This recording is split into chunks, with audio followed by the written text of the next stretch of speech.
Hi everyone, welcome to Monica's Singapore Kitchen. Today I'll be making wife cake, also known as Lao Po Bing in Chinese. This is a sweet Chinese pastry with a flaky crust and sticky chewy glutinous rice filling. Come along with me to see how Lao Po Bing is made. First, we need to roast the glutinous rice flour. The purpose is to cook out its raw taste, develop a richer, nuttier flavor, and create a slightly darker color which would enhance the texture and taste of our Lao Po Bing. So spread the glutinous rice flour evenly on a baking tray lined with baking paper. Roast it at 150 degrees Celsius for 15 minutes. So 15 minutes later, our glutinous rice flour has slightly darkened in color, a bit yellow, and we'll put it aside to cool. Let's have a look at the other ingredients for making the filling. Starting with the salted butter, 50 grams of it, sugar, castor sugar, 70 grams of it. Then we have got our 30 grams of toasted sesame seeds, bought from the supermarket, so it's all ready and toasted. This is grated coconut, also bought from the supermarket. We need about 20 grams of it. Here we have water, 180 grams of water. So let's cook all these ingredients together. Okay, in a pan, let's just put in our knob of butter.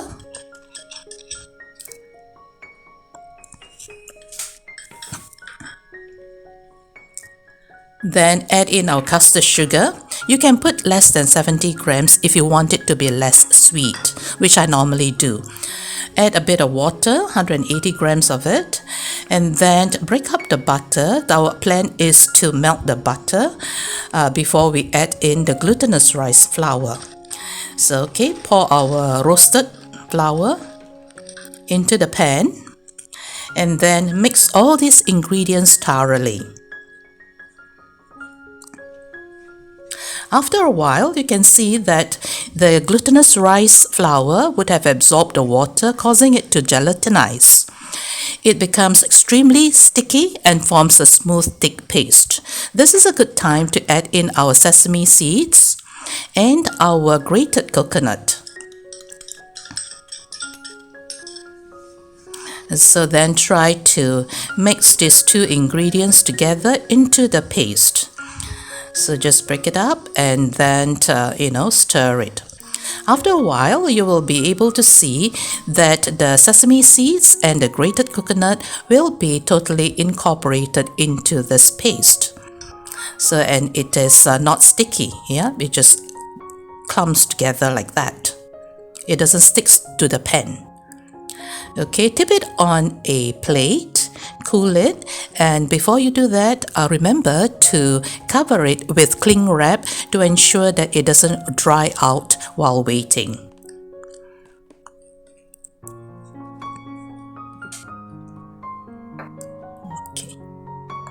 Okay, let's put this aside.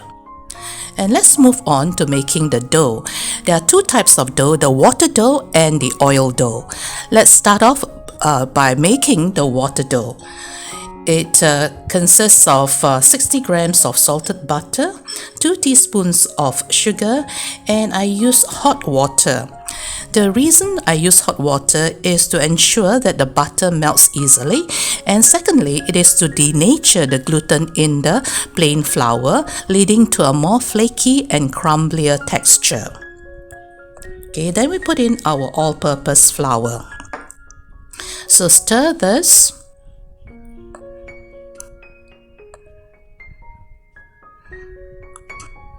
After a while of stirring, you can see that it forms a shaggy mess. Then we can just go in with our hand and knead it for a couple of minutes. So at this point, the dough surface looks a little bit scraggly, yeah, something like this. But not to worry, we are going to rest it for 10 minutes and everything will be solved later on after 10 minutes. It will become smooth very easily after you have rested it for 10 minutes. So to rest it, we have to wrap it with cling wrap first to prevent it from drying out.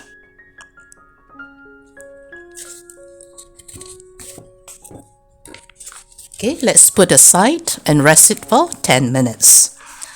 Okay, while it is resting, we go to our oil dough. Let's prepare our oil dough, which consists of only 2 ingredients, namely 60 grams of salted butter and 120 grams of cake flour. I use cake flour because it has one of the lowest gluten content. So this is what we want to achieve, a crumblier and flaky texture. So break the butter, cut it into the flour, and at first the crumbs will be large and eventually it becomes a little bit smaller. Something like this, So when it reaches this stage, we can go in with our hand to give it a little bit of kneading, So you just knead it and at the same time gather all the crumbs together to form a ball.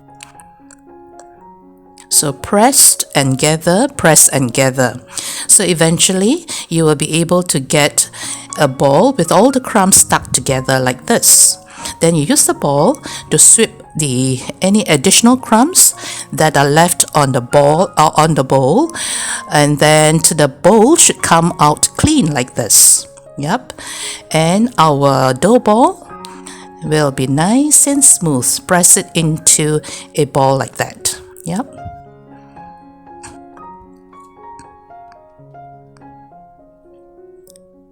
Okay, so this is our oil dough. We need to wrap it with cling wrap and then put it aside.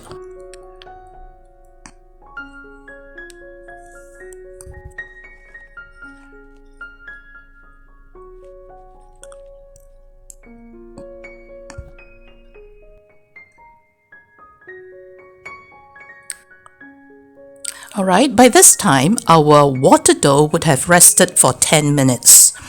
So we want to work with it. So let's take this out.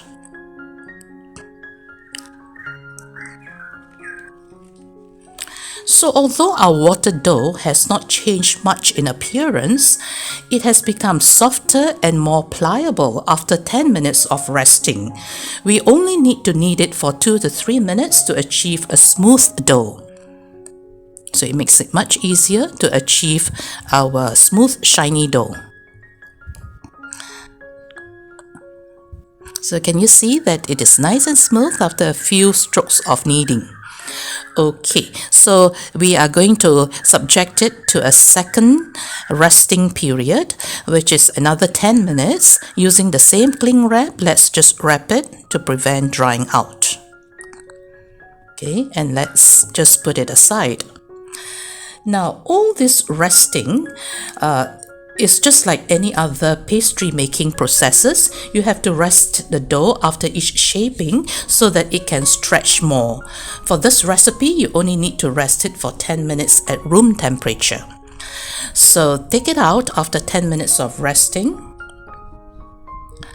So then let's just poke it and you will be able to see that both of the dough should have the same give when you press it. The oil dough tends to firm up after sitting around for too long. So if it is too hard, just knead it first and another time to soften it before you wrap the oil dough with the water dough. So okay, when everything is done, let's just press the water dough into a disc, a little bit thicker at the center and a little bit thinner at the edges.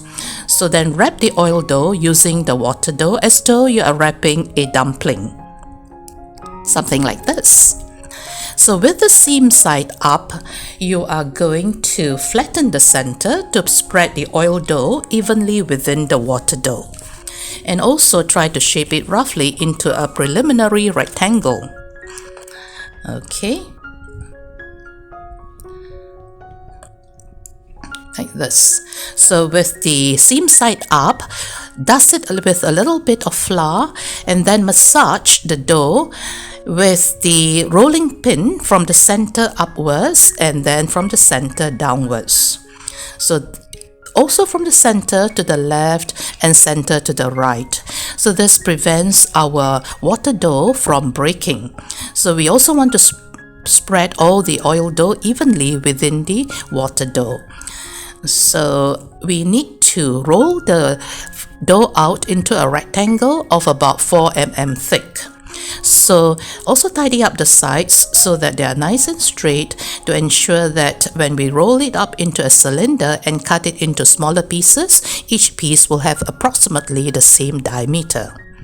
So roll along the long side.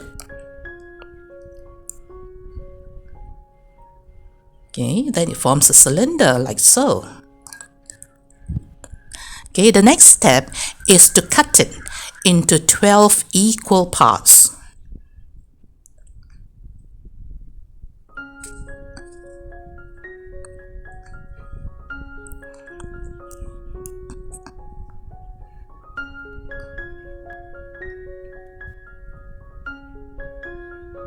Okay, so while you're working with each part, it's highly recommended that you cover the rest of it with using the cling wrap.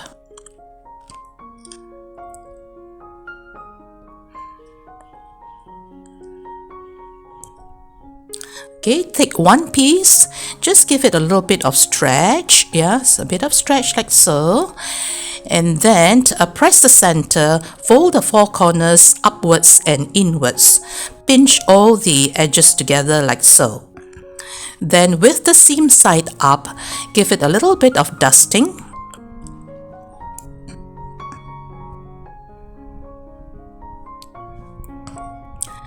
And then using a rolling pin, roll it out into a disc of about 8 cm in diameter.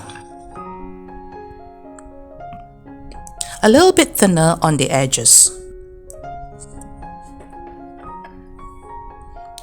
Then here we have got our filling, which I have divided it into 12 equal parts. So take one filling ball, put it at the center, and then wrap this ball as though you're wrapping a dumpling. So it doesn't matter how you wrap it as long as the whole filling is totally enclosed. So if the seams do not come together, you can just wet it with a little bit of water to ensure that it happens. All the seams can be glued together. Then give a gentle press. And also using a rolling pin, you can just spread it out a little bit so that it forms a disc of about, I would say about maybe about 1 cm in thickness or a bit less, yeah, something like that. Then just put it on a baking tray lined with baking paper. Then we are going to egg wash it with an egg yolk that is slightly beaten, like this. And then sprinkle with toasted sesame seeds. All of it. You can use white sesame seeds or black sesame seeds or a combination of both. So make 2 ventilation slits to allow steam to escape, thus preventing our Lao Po Bing from bursting during the baking process.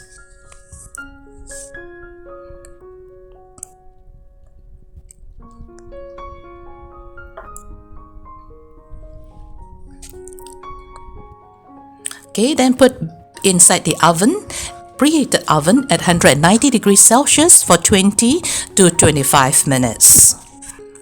So 25 minutes later, our wife cake is ready. Yay! The outer pastry is flaky and creamy white with a pop of golden color on top due to the egg yolk wash. This pastry is best served slightly warm or at room temperature. Let's try one and see how it turns out.